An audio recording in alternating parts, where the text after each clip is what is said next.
It was actually kind of pathetic. I really couldn't help doing what I did next. Unfortunately for me, right at that moment, Dad was at the front window. I kicked the head off Rowley's snowman. Dad was already mad at me for tearing up the sod, so I knew I was in for it. I heard the garage door open, and I saw Dad coming outside. He marched right out, carrying a snow shovel, and I thought I was going to have to make a run for it. But Dad was heading for my snowball, not me, and in less than a minute, he reduced all our hard work to nothing. Rowley came by a few minutes later.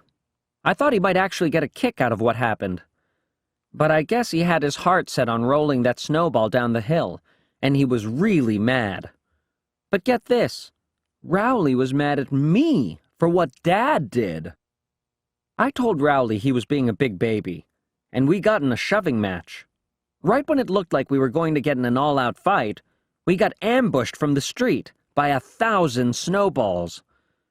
It was a hit-and-run by the Worley Street kids.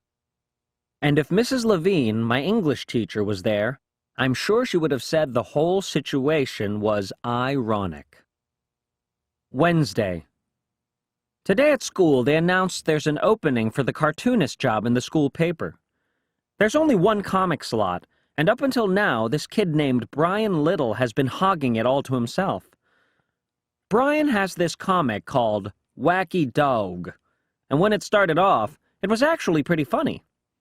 But lately, Brian's been using his strip to handle his personal business. I guess that's why they gave him the axe. His last one went like this. Hey, Wacky Dog, say something funny. Actually, I have something serious on my mind today. Susan Lim, if you are reading this, Brian is very sorry he kissed your best friend Rachel behind the lockers. He hopes you can find it in your heart to forgive him. P.S. Barry Palmer, you still owe Brian $5, you bum.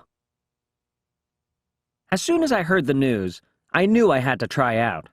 Wacky Dog made Brian Little a celebrity at our school, and I wanted to get in on some of that kind of fame. I had a taste of what it's like to be famous at my school when I won honorable mention in this anti-smoking contest they had.